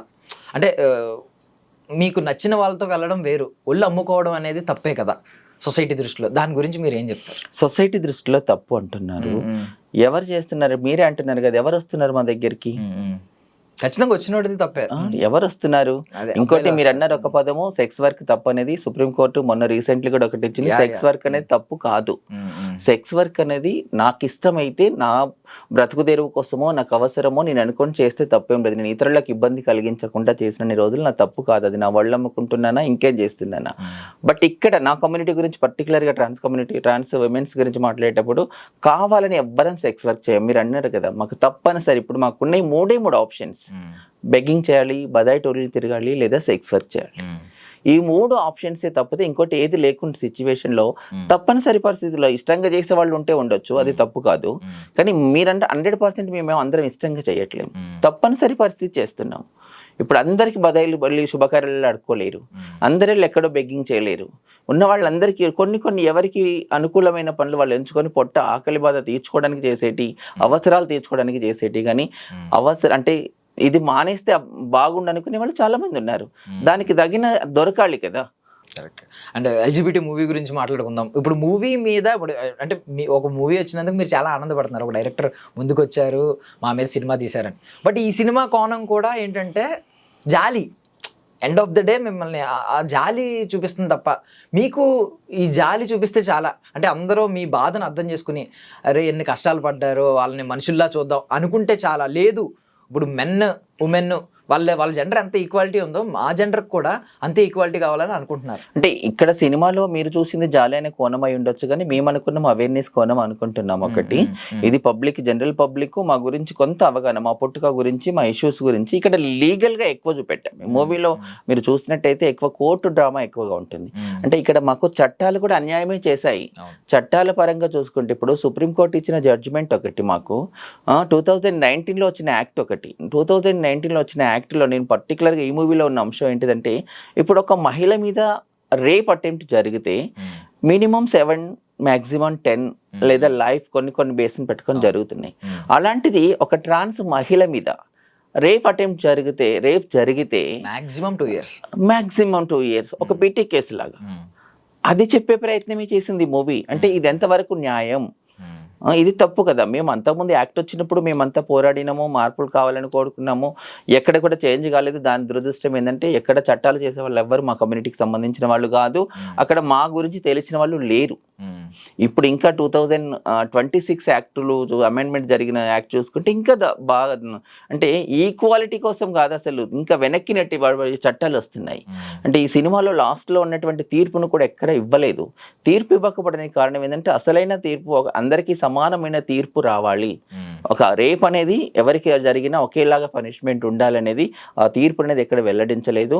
ఈ మూవీ అదే చెప్పింది, అందరి సరైన న్యాయం జరగాలంటే సరైన రీతిలో చట్టాలు ఉండాలనేది ఒక మూవీ లాస్ట్ లో చెప్తున్నది. కాబట్టి ఇది సింపతి అనేది కాదు, ఇది ఒక అవేర్నెస్ అనుకుంటున్నాము. జాలి పడుతున్నారు కానీ అరే వాళ్ళు మనలాంటి వాళ్ళే అని అనుకునే స్టేజ్ ఇంకా రాలేదనేది నా ఫీలింగ్. ఇప్పుడు మేబీ సినిమా చూస్తే అరే పాపం వాళ్ళు మనం ఎలా ఉంటాం అని చెప్పి జాలి పడతారేమో, బట్ వాళ్ళు మనలాంటి వాళ్ళే, వాళ్ళని ఎందుకు తక్కువగా చూస్తున్నాం అనే స్టేజ్ ఇంకా రాలేదు. అంటే స్టార్టింగ్ స్టేజ్ ఎప్పుడు జాలితో స్టార్ట్ అవుతుంది. అఫ్ కోర్స్ అది అర్థం చేసుకుంటే వేరే కోణంలో వెళ్తుంది. మేము ఎప్పుడు జాలి కోరుకోవడం లేదు, జాలి స్టేజ్ దాటేసాం మేము. ఆ జాలి పడడము, సమాజం జాలి పడితే మేము ఎన్ని రోజులు బతకలేము. అది ఆ జాలి మాకు అవసరం కూడా లేదు. ఈక్వాలిటీ దొరకాలి, ఒక మనిషిలాగా చూడాలి, అవకాశాలు ఇవ్వాలి ఎవరికైనా. ఇప్పుడు దర్శన్ నా గురించి నాతో మాట్లాడితే నేను ఏందో తెలుస్తుంది కదా, మమ్మల్ని కలుపుకుంటే కదా మేమేందో తెలుస్తాము. అలాంటి సమాజమే రావాలి. అంటే ఇప్పుడు లీగల్ లా గురించి మాట్లాడుకుంటే ఎన్నాళ్ళ పోరాటం తర్వాత జెండర్ని గుర్తించారు. ఇప్పుడు జెండర్కి ఈక్వల్ రైట్స్ ఇచ్చారు. ఐ మీన్ మీది కూడా ఒక జెండర్, మేల్ ఫీమేల్ ఎలాగో మీది కూడా ఒక జెండర్ ఇచ్చారు. బట్ రైట్ అంటే ఐ మీన్ దాని గురించే మాట్లాడుతున్నాను. ఏదో అసంతృప్తిగా కొంచెం ఏదో నామకే వాస్తే ఇచ్చినట్టు ఇచ్చారు, మీరు పెళ్ళిళ్ళు చేసుకోవడానికి లేదు, మ్యారేజ్ అడాప్షన్ లేదు. ఎందుకు ఇవన్నీ, వీటి గురించి మీరు ఏం మాట్లాడతారు? ప్రతి చోట మా పోరాటమే కొనసాగుతుంది. ఇప్పుడు బయట అన్ని కనబడట్లేవు. ఇప్పుడు సినిమా వచ్చింది కాబట్టి ఈ రోజు మేము మాట్లాడుతున్నాం కాబట్టి మేము ఏం చేస్తున్నామో తెలుస్తుంది. మేము రెగ్యులర్ గా మా పోరాటమే అది, మా పని అదండి. ఇప్పుడు కావాల్సిన చట్టాలు అంటే రాజ్యాంగం అందరికీ సమాన హక్కులు కల్పించినప్పుడు రాజ్యాంగంలో ఎక్కడ కూడా ప్రత్యేకంగా ఆడ మగ అనేది ఎక్కడ రాయలేదు. మొదటి పేజీలో ఎప్పుడు అంబేద్కర్ గారు పబ్లిక్ అని రాశారు. పబ్లిక్ లో మేము ఒక భాగం. మమ్మల్ని ఎందుకు, మాకు ఫండమెంటల్ రైట్సే కోల్పోతున్నాం కదా ఇక్కడ. మేము అవన్నిటిని కూడా ఎందుకు పట్టించుకుంటలేరు ఇక్కడ? మేము అడిగేది కూడా ఇప్పుడు ఎక్కడ రిజర్వేషన్ లేదు. ఎవరైనా వెనుకబడిన వారికి రిజర్వేషన్ కావాలి కదా. మరి వెనుకబడిన ఎడ్యుకేషన్లో కావచ్చు, ఎంప్లాయ్మెంట్లో కావచ్చు, ప్రతి చోట మేము వెనుకబడి ఉన్నాము. మాకంటూ ఒక రిజర్వేషన్ కల్పిస్తే, ఒక రిజర్వేషన్లో హారిజంటల్ రిజర్వేషన్ ఇస్తేనే కదా మేము ముందుకు రావడానికి. ఇప్పుడు ఎడ్యుకేషన్ సరిగ్గా లేదు, డ్రాప్ అవుట్స్ అయ్యి వచ్చాము ఎక్కడో. అలాంటి వల్ల మేము అందరితో ఈక్వల్గా పోటీ పడలేము. ఒకవేళ పోటీ పడ్డా సరే మాకంటూ ఒక స్పెషాలిటీ ఉండాలి కదా. ఇప్పుడు అలాంటి అప్పుడు అందరికీ అవకాశం దొరుకుతుంది. ఇప్పుడు రిజర్వేషన్ లేదు, అలాంటి చట్టాలు రావాలి. ఇప్పుడు సుప్రీంకోర్టు ఇచ్చిన దాంట్లో రిజర్వేషన్ ఇవ్వండి అని ఉంది, కానీ యాక్ట్లో రిజర్వేషన్ ఎక్కడ లేదు. ఈ అమెండ్మెంట్ చేసిన దాంట్లో అయితే ఇంకా మరి మేము జెండర్గా మాది మేము గుర్తించుకునేది కూడా లేదు. ఇప్పుడు ప్రస్తుతం దాన్ని ఒక మెడికల్ బోర్డు నుంచి ఒక జిల్లా కలెక్టర్ గారు వాళ్ళు ఒప్పుకుంటే మేము ట్రాన్స్. అప్పుడు అంటే ఇలాంటి సిస్టాన్ని తీసుకొస్తున్నారు. మేము అంతా మారాలి. అందరి కూడా ఫస్ట్ మమ్మల్ని మనుషుల్లాగా, సమాజంలో మేము మనుషుల్లాగానే మమ్మల్ని చూసి వీళ్ళని కూడా బ్రతకనివ్వడానికి స్కోప్ ఇవ్వాలి. అలాంటి చట్టాలు తీసుకొస్తే బాగుంటుంది. చట్టాలు చేసేటప్పుడు కనీసం మేము చట్టసభల్లోకి మమ్మల్ని తీసుకోలేరు, మేము వెళ్ళడానికి ఆ స్కోప్ లేదు, మాకంత ఎకనామికల్గా స్ట్రెంత్ అని కాదు మేము. కాబట్టి మా నామినేటెడ్ పోస్టులు ఇవ్వమని ఎవరంటున్నా అలాంటి మాకు అవకాశం ఇప్పుడు ఇవ్వరు. ఈ కొట్లాటలు వాళ్ళకే సరిపోతాయి. కానీ కనీసం మమ్మల్ని కన్సల్టేషన్ అన్నా తీసుకోవాలి. మాతో కన్సల్ట్ అయితే కదా మా బాధలు తెలుస్తాయి. ఇప్పుడు ఎలక్షన్స్ టైంలో ఎప్పుడైనా నాయకులు మీ దగ్గరికి వచ్చి ఏమైనా హామీలు ఇవ్వడం ఇలాంటి, అంటే మీరు చాలా ఇయర్స్ నుంచి ఇప్పుడు ఈ స్టేజ్లో ఉన్నారు, చాలా ఇయర్స్ నుంచి చూస్తూ ఉన్నారు ప్రపంచం ఎలా మారింది, ఈ మార్పులో మీరు కూడా ఒక భాగం అయ్యారు, అంటే ముందుకు తీసుకెళ్లడంలో, పోరాటంలో. ఎప్పుడైనా నాయకులు వచ్చి ఎలక్షన్స్కి ముందు మీ దగ్గర ఒక మాట చెప్పి ఎలక్షన్స్ తర్వాత పత్తా లేకుండా పోయిన వాళ్ళు అందరిలో మేము ఇప్పుడు నేను తెలంగాణ ఎలక్షన్ కమిషన్ ఐకాన్, నేను అందులో ఉన్నాను. ఓట్ల గురించి రాజకీయ నాయకులు ఎవరేం చేస్తారో మేమేం చేయాలో మాకు బాగా తెలుసు. కానీ హామీలు ఇవ్వడం అందరి పని. మా దగ్గరికి వచ్చిన హామీలు ఇస్తారు, అవి మళ్ళీ కనీసం మాతో మాట్లాడడానికి కూడా ఎలాంటి హామీలు ఇచ్చారు ఇప్పుడు వరకు? అంటే ఇప్పుడు మేము ఎక్కడ ఉన్నటువంటి ఏ ప్లేస్ లో ఉన్న వాళ్ళం ఆ ప్లేస్ లో ఆ ప్రాబ్లమ్ ను వాళ్ళ దృష్టికి తీసుకెళ్తాం. జనరల్ గా ఒక పార్టీ మేనిఫెస్టోలో ఎక్కడ పెట్టలేదు మా ఇష్యూస్. వాళ్ళ మేనిఫెస్టోలో కామన్ గా ఒక స్టేట్ గానీ ఒక నేషనల్ లెవెల్లో కానీ మేనిఫెస్టోలో ట్రాన్స్జెండర్స్ కోసం మేము ఏ పని చేస్తామని ఏ పార్టీ వాళ్ళు కూడా ఎక్కడ మేనిఫెస్టోలో యాడ్ చేయలేదు. దాని గురించి ఎక్కడ ఇంప్లిమెంటేషన్ జరగలేదు. బట్ ఇక్కడ లోకల్ లెవెల్లో చూసుకుంటే లోకల్ లీడర్ల దగ్గర వచ్చిన హామీలే కానీ ఆ లీడర్లు కూడా అప్పటి వరకు హామీలు, ఆ తర్వాత వాటిని దాటవేస్తారు. కొంతమంది చూసుకుంటే కొంతమంది వాళ్ళ పనులు చేస్తున్నారు. ఫర్ ఎగ్జాంపుల్ ఇక్కడ మాది వరంగల్లో ఉన్నటువంటి ఎమ్మెల్యే గారు మమ్మల్ని, మేము కొన్ని సంవత్సరాలు ఉన్నాం కాబట్టి మాకు ఇండ్ల స్థలాలు ఇచ్చారు, మాకు కమ్యూనిటీ హాల్ కోసం అలాంటిది ఇస్తున్నారు. అక్కడ మమ్మల్ని కొంత విజిబిలిటీని చూసి చేస్తున్నారు. కొన్ని ప్లేసుల్లో అలాంటిది కూడా లేదు. వ్యక్తులు అంటే మేము నిజంగా చెప్పాలంటే ఓట్ బ్యాంక్ కాదు మాది. నెంబర్ పెద్దది. మా ఎల్జిబిటీ చూసుకుంటే తెలంగాణ స్టేట్లో దాదాపు 2 lakhs మెంబర్స్ ఈజీగా ఉన్నాము. కానీ ఎక్కడ బయటికి కనపడని రోజులు మమ్మల్ని ఎవరు గుర్తించట్లేరు. ట్రాన్స్జెండర్ వ్యక్తిగా ఓట్లు అనేది ఒక 3000 మెంబర్స్కి మాత్రమే ఉన్నాయి. కానీ మేము ఉన్నది 1.5 lakh దాకా ఉన్నాము. కొందరు మేల్గా, కొందరు ఫీమేల్గా ఉన్నాము. కాబట్టి మాది పెద్ద ఓటు బ్యాంక్ లాగా కూడా వాళ్ళు చూడరు. కాబట్టి అలాంటి కొంతమంది వెనక్కి తీస్తుంటారు. అండ్ ఇప్పుడు ఎంజిఎం హాస్పిటల్ గురించి మాట్లాడుకుంటే కొంచెం హ్యాపీ థింగ్ ఏంటంటే, మీరు ఒకప్పుడు మీరే అన్నారు ఢిల్లీ చేరుకునేదాకా నేను ఎన్ని కష్టాలు పడ్డాను అని చెప్పి. ఢిల్లీ చేరుకునేదాకా మీకు కొంచెం ఆ కొద్ది హోప్ కూడా లైఫ్ మీద ఉండదు. ఈరోజు ఒక హాస్పిటల్లో 2 rooms అలాట్ చేసినట్టున్నారు కదా, దట్ ఎవ్రీ ట్యూస్డే అండి. ఎస్, అంటే ఇప్పుడు దాన్ని గురువారం చేశారు. సో మీకంటూ ఇప్పుడు అన్ని ట్రీట్మెంట్స్ ఇక్కడ ఉంటాయని చెప్తున్నారు. అంటే అన్ని ట్రీట్మెంట్స్ అంటే అది కూడా ఫుల్ ప్లేట్ చేయం కాదు. ఇప్పుడు నాట్ ఓన్లీ ఎంజిఎం, ఇక్కడ తెలంగాణలో ఉన్నటువంటి 33 districts లో కూడా ఇప్పుడు గవర్నమెంట్ అనేది మైత్రి క్లినిక్ స్టార్ట్ చేసింది. కానీ స్టార్టింగ్ లో ఫస్ట్ మేము వరంగల్లో అది చేసిన తర్వాత దాన్ని బేస్ చేసుకొని ఇప్పుడు అంతటా కూడా స్టార్ట్ అయినాయి. అక్కడ ఏంది ప్రస్తుతం ఇప్పుడు బేసిక్ సర్వీసెస్, ఓపీ సర్వీసెస్ జరుగుతున్నాయి. కానీ మాకు కావాల్సినటువంటి కొన్ని స్పెషల్ సర్జరీస్కి సంబంధించినటువంటి అలాంటివి అయితే లేదు. కానీ వరంగల్లో చూసుకుంటే ఇప్పుడు కొంత మెరుగైన సర్వీసెస్ ఏంటంటే మాకు లేజర్ ట్రీట్మెంట్ కానివ్వండి, హార్మోన్స్ అలాంటివి కూడా జరుగుతున్నాయి. బట్ అన్ని హాస్పిటల్లో ఇప్పుడు అది లేదు. అలాంటివి రావాలి. అన్ని మాకు కావాల్సిన నీడ్స్ అన్ని గవర్నమెంట్ హాస్పిటల్లో ఇప్పుడు పెద్ద పెద్ద హాస్పిటల్స్ ఉన్నాయి. ఇప్పుడు ఆ హాస్పిటల్లో మాకు ఆరోగ్యశ్రీ కార్డ్స్, హెల్త్ కార్డ్స్ని బేస్ చేసుకొని అట్లాంటివి కనుక మాకు సర్వీసెస్ అందుబాటులోకి వస్తే ఖచ్చితంగా మాకు ఖర్చులు తగ్గినప్పుడు మేము ఆటోమేటిక్గా కొన్ని చేంజ్ చేసుకోవాల్సి ఈజీగా అవుతాయి. ఓకే, అంటే మీరు ఇప్పుడు అన్నట్టు మీకు ఏమన్నా చిన్న హెల్త్ కండిషన్స్ బాగోక చాలా మంది ఇబ్బందులు పడి ఉన్నారు, అలా ఏమన్నా మీరు మీ కళ్ళ ఎదురుకుండా ఎవరన్నా రెగ్యులర్ గా అవే బాధలండి. చనిపోయిన వాళ్ళు కూడా ఉన్నారు. చనిపోయిన వాళ్ళు చాలా మంది ఉన్నారు. కొద్ది మంది అని చెప్పలేము. హెల్త్ పర్పస్ లో మాకు సరైన ఇప్పుడు మా గురించి డాక్టర్స్ కూడా పూర్తి అవగాహన లేదు. మాకు ఏం సర్వీస్ ఇవ్వాలి, వీళ్ళ సర్జరీలు ఏంటిది, వీళ్ళకి ప్రాబ్లం వస్తే వీళ్ళకి ఏం ట్రీట్మెంట్ ఇవ్వాలనేది కూడా వాళ్ళకి ఎక్కడంటే వాళ్ళు చదువుకున్న ఎంబీబీఎస్లోనో ఎండీలోనో ఎక్కడ కూడా సబ్జెక్ట్ ఏం పూర్తి స్థాయిలో ఉండదు కాబట్టి ఎవరికి పూర్తి అవగాహన లేక ఇప్పుడు మా వాళ్ళు కూడా ఎట్లా అంటే ఇప్పుడు లీగలైజ్డ్ కాదు ఈ సర్జరీ ఒకప్పుడు, కాబట్టి ఎవరు అన్క్వాలిఫైడ్ డాక్టర్స్ దగ్గర సర్జరీస్ చేయించుకోవడం, దాని ద్వారా సైడ్ ఎఫెక్ట్స్ రావడము, అవి ఎదురు వేరే డాక్టర్స్కి అర్థం కాకపోవడం, అట్లా చనిపోయిన వాళ్ళు చాలా మంది ఉన్నారు. ఇప్పటికీ ఆ ఇష్యూస్ వస్తున్నాయి. ఇప్పటికి కూడా పూర్తి ఫుల్ ఫ్లెడ్జ్డ్గా ఎవ్వరు ఏ డాక్టర్స్కి కూడా మా గురించి అవగాహన లేదు. పూర్తి సర్వీసెస్ మేము మేనేజ్ చేసుకుంటూ రావడమే, ఇక్కడ కాంప్రమైజ్డ్ సర్వీసెస్తోనే ఉన్నాము. సో మూవీ పాయింట్ ఆఫ్ వ్యూలో మాట్లాడుకుంటే ఈరోజు మీ డైరెక్టర్ గారిని మెచ్చుకున్నారు, ఇంకా చాలామంది ఎలా రావాలి ముందుకు రావాలని అనుకున్నారు.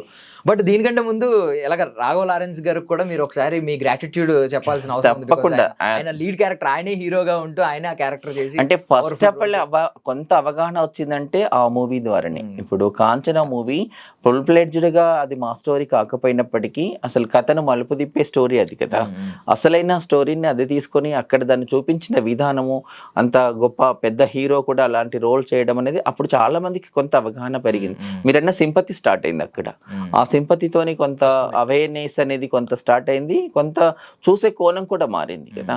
అట్లా కాకపోతే అలాంటి ఫుల్ ఫ్లెడ్ చాలా ఇష్యూస్ ఉన్నాయి మాయి. ఇప్పుడు సార్ చూపించింది కూడా ఆ 2 గంటల మూవీలో ఏం చూపెట్టలేరు కదా. ఇంకా మా జీవితాల వెనుక చాలా స్టోరీస్ ఉన్నాయి. మీరు ఇప్పుడు ఏదైతే కల్పిత కథలు తీసుకొచ్చి పెద్ద పెద్ద హీరోలు పెట్టి చూపిస్తున్నారో అంతకంటే గొప్ప స్టోరీస్ మా జీవితాలలో ఉన్నాయి. అది వెతికి తీయగలిగే డైరెక్టర్లు ఉండాలి, ఆ మనసు ఉండాలి ఫస్ట్. ఆ మనసు వస్తే చాలా స్టోరీస్ వస్తాయి. అందరు ఇవే తీయడానికి మేము అనట్లేము, ఈ స్టోరీస్ ఏదో తీసుకెళ్ళండి కాదు, కానీ మాకు సినిమాలు తీయడం ఇంపార్టెంట్ కాదు, బయట ఏం చేయాలి, మమ్మల్ని గుర్తించి మాకు ఈక్వాలిటీ ఇచ్చే సమాజం కావాలని కోరుకుంటాం. ఎల్జీబీటీ సినిమా గురించి మీ నటన కూడా చాలా మంది చూసుంటారు. మీ కమ్యూనిటీ వాళ్ళే కానీ బయట వాళ్ళు కానీ మీతో మాట్లాడినప్పుడు ఏం చెప్పారు ఆ మూవీ స్పందన చూసిన వాళ్ళు? అంటే ప్రతి ఒక్కరు కూడా అమ్మ మరొకసారి ఏడిపించినవి ఏంది మమ్మల్ని అన్నారు ఫస్ట్ అక్కడ సినిమా చూడగానే. బయటి వాళ్ళు కూడా, తెలిసిన వాళ్ళు కూడా, ఫ్రెండ్స్ చూసిన వాళ్ళందరూ కూడా అమ్మ బళ్ళే చూడగానే ఏడిపో చేసిందంటే అందరికీ అయ్యేది. డైరెక్ట్ దగ్గరగా చూడక తెర మీద చూశారు, కొంతమంది చూశారు, నిజ జీవితాలు అవే అనేవి కూడా అందరికీ అర్థమైనాయి. చాలా మంది నటన అప్రిషియేట్ చేయడం కాకుండా మా జీవితాల గురించి గొప్పగా మాట్లాడుతుంటే హ్యాపీగా ఫీల్ అవుతున్నాము. అది నిజంగా మా టీం అందరి క్రెడిట్. అక్కడ అందరూ కూడా న్యాచురల్గా రియల్ కమ్యూనిటీని తీసుకొని, మా ట్రాన్స్ వాళ్ళే మా పిల్లల్ని తీసుకొని అందరినీ వాళ్ళ ద్వారా నటింపజేసి, గే పర్సన్స్ అయినా ఎవరైనా మా వాళ్ళే యాక్ట్ చేశారు. అంటే ఎవరు డైరెక్టర్స్ ఈ రోజులలో ఆ ప్రయత్నం చేయరు. అంటే నిజాన్ని చూపెట్టారు అక్కడ, అంతే. ఏదో పెద్ద ఏం చూపెట్టకుండా నిజాన్ని చూపెట్టారు కాబట్టి సొసైటీలో చాలా మంది దాన్ని రిసీవ్ చేసుకుంటున్నారు. So coming back to main point, Bharat గారు మీరు రెస్పాండ్ అయ్యారు, మీకు కోపం ఉంది, బట్ ఏం ఎక్స్పెక్ట్ చేస్తున్నారు? ఇప్పుడు ఆయన క్షమాపణ చెప్పాలా? క్షమాపణ చెప్తే ఆగుతారా? లేదు మీరు లీగల్గానే రోడ్డుకి ఈడుస్తామని అన్నారు, లీగల్గానే యాక్షన్ తీసుకోబోతున్నారా? ఏంటి ఆయన? అంటే ఫస్ట్ ఆఫ్ ఆల్ ఇక్కడ ఖచ్చితంగా ఇలాంటి వాళ్ళ మీద లీగల్ యాక్షన్ తీసుకోకపోతే ఇక్కడ నుంచి ఆగవు ఎవరికి కూడా. అంటే తను ఈరోజు భరత్ ఒక్కడయ్యాడు, భరత్ వెనకాల ఇంకెంతమంది ఎలా మాట్లాడతారో కూడా తెలియదు. కానీ మేము ఫస్ట్ నుంచి కూడా మేము ఇక్కడ కూడా కాంప్రమైజ్ అవుతూ వస్తాము, సర్దుకుపోయే తత్వమే. ఇక్కడ కూడా అట్లాగే అనుకుంటున్నాము. కానీ ఇక్కడ ఏమవుతుందంటే ఈ భరత్ను వదిలేస్తే రేపు ఇంకెంతమంది ఎలా అవుతారన్న కోణం ఉంది. మేము ఈ భరత్ని హైలైట్ చేయడం మాకు అసలు ఇష్టం లేదు. తను సారీ చెప్పినా సరిపోతుందని మేము అనుకున్నాం. కానీ ఇక్కడ మేము మా కమ్యూనిటీ వాళ్ళందరూ డిస్కషన్లో తన మీద లీగల్ యాక్షన్ తీసుకుందాం అనుకుంటున్నాం. మేము మా మూవీ టీంను కూడా మేము అడిగినప్పుడు వాళ్ళందరూ కూడా అదే అంటున్నారు, లీగల్ యాక్షన్ తీసుకుందామని. ఎందుకంటే మాకు ఈ మతాల గొడవలు మేము ఎప్పుడు ఇరుక్కోము. మాకే మతాలు ఉండవు, మేము అన్ని మతాలను కలిసి ఉంటాము. మాకు హిందూ, క్రిస్టియన్, ముస్లిం మాకు ఎక్కడ మతాలకు సంబంధం లేదు. వీడు మతపరంగా మాట్లాడడం కోసము, వీడెక్కడో పాపులారిటీ తీసుకురావడం కోసం మమ్మల్ని మధ్యలోకి లాగకుండా ఫస్ట్ ఆఫ్ ఆల్ వాడికి వాడు ఆత్మ విమర్శన చేసుకొని వాడు మనిషిలాగా మారి ఓపెన్గా క్షమాపణ చెప్తే మేమైనా ఓపికతో ఉండగలుగుతాం. ఎందుకంటే వాడిని ఎవరు సపోర్ట్ చేయలేదు. వాడి వీడియో కింద కామెంట్సే వానికి తిట్టుతూ పెట్టారు. ఎందుకంటే సమాజంలో కొంత మేము దాన్ని నమ్ముతున్నాము, నిజాలను తీసుకుంటారు అనేది. కాబట్టి వాడి మీద సీరియస్గా యాక్షన్ తీసుకోవాలని ఉన్నప్పటికీ కూడా వీడిని హైలైట్ చేసడం ఎందుకన్న కోణంలో ఇప్పటివరకు ఆగిపోయాము. బట్ మా టీం అంతా లీగల్ టీంను కూడా కలిసాము, లీగల్ ప్రొసీజర్ నడుస్తుంది. వాడు ఇప్పటి వరకు కూడా ఓపెన్గా వచ్చి మాకైతే క్షమాపణ చెప్పలేదు. అది కూడా ఖచ్చితంగా చెప్పాలి. లీగల్ ఇష్యూ అయినా వాడు క్షమాపణ చెప్పడం అయితే మేము ఊకోము. సో అంటే మీరు లీగల్ యాక్షన్ తీసుకుంటాం అన్నారు, ఇందాకే ఒక మాట అన్నారు లా పరంగా మీకు లీగల్ అంత సపోర్ట్ లేదని. మరి ఇప్పుడు ఎలాంటి సపోర్ట్ ఉంటుంది అంటే మీరు ఎంక్వైరీ చేసి ఉంటారు, మీకు లీగల్ టీం చెప్పు ఉంటుంది ఏంటి ఇప్పుడు కేసు పెడితే ఏమవుతుంది ఏంటనేది తెలిసే ఉంటుంది. ఇప్పుడు ఏమవుతుంది అతని మీద బాడీ షేమింగ్ కేసు కానీ ఇప్పుడు ఇలా జెండర్ని దూషించినట్టు కానీ ఇలాంటివి పెడితే ఏమొస్తుంది? ఏమి రాకపోయినా వీళ్ళు కూడా యాక్షన్ తీసుకుంటారని ఒక భయం వస్తుంది సొసైటీ. ఓకే, వీళ్ళేం ఖాళీగా వదిలయ్యారు, వీళ్ళ తెరువుకు పోవాలి అంటే ఖచ్చితంగా వీళ్ళు లీగల్ ప్రొసీజర్కి వెళ్తారనేది మిగతా వాళ్ళు మాట్లాడాలంటే వెనక్కి తీసుకునే అవకాశం అంట. నైస్ నైస్, సూపర్ అండి, సూపర్. యా, అండ్ భరత్ గారు లాంటి వ్యక్తులకి మీరు ఇచ్చే సందేశం ఏంటి? భరత్ గారు అని కాదు, నేను రేపు పొద్దున్న ఇప్పుడు ఇలా దూషించే వాళ్ళు చాలామంది ఉంటారు. ఇప్పుడు దాకా మీరు కొన్ని విన్నట్టు వదిలేశారు. ఇప్పుడు ఒక మాట అన్నారు, ఇక్కడ నుంచి వదిలేయం, యాక్షన్ తీసుకోబోతాం, మేము వీళ్ళు ఖాళీగా వదిలేస్తారని అనుకోకూడదు అని అన్నారు. వాళ్ళకి ఇచ్చే మెసేజ్ ఏంటి? అంటే మీకు నేను ఇంకొక విషయం కూడా చెప్పాలి, చాలా మంది సొసైటీలో మమ్మల్ని మీరు ఇంతమంది ఉన్నారు మాకు లీగలైజ్డ్ మ్యారేజ్ లేదని, కానీ చాలా మంది అబ్బాయిలు మమ్మల్ని ప్రేమ పేరుతోని పెళ్లిళ్ళ పేరుతోని మోసాలు చేస్తున్నారు, ఇబ్బందులు పెడుతున్నారు. ఆ విషయాలన్నీ తట్టుకోలేక మా వాళ్ళు చనిపోయిన సందర్భాలు కూడా ఉంటున్నాయి, చంపేసిన సందర్భాలు కూడా ఉంటాయి. వాళ్ళందరి మీద మేము ఆల్రెడీ లీగల్ ప్రొసీజర్ జరుగుతుంది, వెళ్తున్నాము, యాక్షన్ తీసుకుంటున్నాము, ఎక్కడ వదిలేయట్లేము. కాకపోతే మేము ఎక్కడ అది పబ్లిష్ అవ్వడం లేదు. కానీ ఇలాంటి వాళ్ళని కూడా మేము ఎవరినైనా ఒకటే అంటున్నాము, మీకు నచ్చకపోతే మీరు మాతో మాట్లాడకండి, మా గురించి గొప్పగా చెప్పకండి, మీకు మా గురించి మాట్లాడాల్సిన అవసరం లేదు, తప్పు అనిపిస్తే మీరు కామ్గా ఉండండి, కానీ మా గురించి నెగిటివ్గా మాట్లాడకండి, తెలుసుకోకుండా మాట్లాడకండి. ప్రతి ఒక్కరిని ఈరోజు మంచి మంచి సెలబ్రిటీలనే కామెంట్ చేస్తున్నారు, మమ్మల్ని చేస్తే మేము ఫీల్ అవ్వట్లేం, కానీ మా సబ్జెక్ట్ తెలియకుండా మా పుట్టుక గురించి తెలియకుండా మీరు అనవసరంగా మాట్లాడి ఇంకొకరిని వేరే విధంగా మా గురించి తప్పు కనుక్కునేలాగా చెయ్యకండి. మేము అందరికీ సొసైటీకి రిక్వెస్ట్ చేస్తున్నాము, ఫ్యామిలీస్కి రిక్వెస్ట్ చేస్తున్నాము, ఫ్యామిలీలు మమ్మల్ని యాక్సెప్ట్ చేయాలి, సొసైటీ మమ్మల్ని అర్థం చేసుకోవాలి, ప్రభుత్వాలు మమ్మల్ని పట్టించుకోవాలి, ఖచ్చితంగా ఇలాంటి చిల్లర వెధవలు మారాలి మా గురించి అనేది మేము కోరుకుంటున్నాం. బిగ్ బాస్ వస్తుంది మళ్ళీ సీజన్. లాస్ట్ టైం బిగ్ బాస్లో 2 సార్లు 3 సార్లు అవకాశం ఇచ్చారు, లైక్ తమన్నా గారు వెళ్ళారు, పింకీ వెళ్ళారు. సో ఇలా ఒక స్లాట్ ఇలా క్రియేట్ చేయడం, బిగ్ బాస్ వాళ్ళు మంచి డెసిషన్ తీసుకున్నారు అక్కడ. సో ఇలా రెగ్యులర్గా ప్రతి సీజన్లో అలా ఒక్క క్యాండిడేట్ని ఇలా తీసుకుంటే, మీ కమ్యూనిటీ నుంచి ఒక పర్సన్ని తీసుకుంటే అది ఏమన్నా కొంచెం యూజ్ అవుద్దని మీరు అనుకుంటున్నారు? అంటే ఖచ్చితంగా అక్కడ మా వాళ్ళు కనబడుతున్నారు అంటే మా గురించి మాట్లాడుకుంటారు సొసైటీ అనేది, మా ఖచ్చితంగా అవకాశం ఇవ్వాలి. వస్తే అక్కడ వాళ్ళు ఏం చేస్తున్నారు అనేది పక్కన పెడితే వీళ్ళు కూడా ఉన్నారు అనేది తెలవని వాళ్ళకి కూడా ఆ షో అనేది, బిగ్ బాస్ అనేది కొన్ని కోట్ల మందికి అది రీచ్ అవుతుంది. కాబట్టి ప్రతి ఒక్కరి దృష్టిలో మేము ఈ కమ్యూనిటీ ఉంటుంది అనేది ఒకటి పడుతుంది. ఆ మూవీలో ఆ షోలో అయితే ఖచ్చితంగా ఎక్కడ జెండర్ గురించి డిస్కస్ చేసుకునే ఛాన్స్ అయితే ఇవ్వరు, ఆ జెండర్ చూపెట్టట్లేరు. కాబట్టి మాట్లాడే అవకాశం వచ్చిన చోట మా గురించి చెప్పుకునే అవకాశం దొరుకుతుంది. చెప్పుకోకపోయినా మేము అందరితో పోటీ పడుతుంటే చూసే సమాజం వీళ్ళు ఎక్కడ తగ్గర్రా బాబు, వీళ్ళు కూడా పర్వాలేదు, ఈక్వల్ అని అనుకునే అవకాశం వస్తుంది. కాబట్టి బిగ్ బాస్ టీంకును అట్లాగే నాగార్జున గారికి నేను రిక్వెస్ట్ చేస్తున్నాను, ప్రతి సీజన్లో మా వాళ్ళకి ఒక అవకాశం అయితే ఇవ్వండి. అది మేము ఎక్కడ మీరు ఇవ్వండి అంటే మేము ఏదో ఆడిపోయి ఖాళీగా కూర్చునే వాళ్ళు ఏం కాదు, ఎంటర్టైన్ చేస్తారు, ఫిజికల్ టాస్క్ ఆడతారు, అన్ని రకాలుగా మా కమ్యూనిటీ ఆల్రెడీ పోయిన వాళ్ళు నిరూపించుకున్నారు, టాప్ 5 టాప్ 10కి వచ్చిన వాళ్ళు కూడా ఉన్నారు. కాబట్టి ఖచ్చితంగా అవకాశం ఇస్తే ఇంకొంచెం ఎక్కువగా జనాలకు మేమేంటో తెలుస్తుంది అనేది నేను. ఇప్పుడు అగ్ని పరీక్ష కామనర్స్ కూడా ఎంట్రీ ఇచ్చారు కదా, మీరు ఎవరైనా అప్లై చేశారో మీకు తెలిసిన వాళ్ళు? చేశారు లాస్ట్ టైం చేశారు, ఈ లాస్ట్ టైం అసలు దగ్గర దాకా వెళ్ళి ఆగిపోయారు. ఓకే, అక్కడ దాకా పిలిచారు. టీం అనేది మాకు ప్రయారిటీ ఇస్తుంది, బట్ ఫైనల్ అవ్వకపోవడం అనేది వాళ్ళ ప్రొసీజర్ వాళ్ళకు ఉంటుంది కదా. సూపర్ అండి, సూపర్.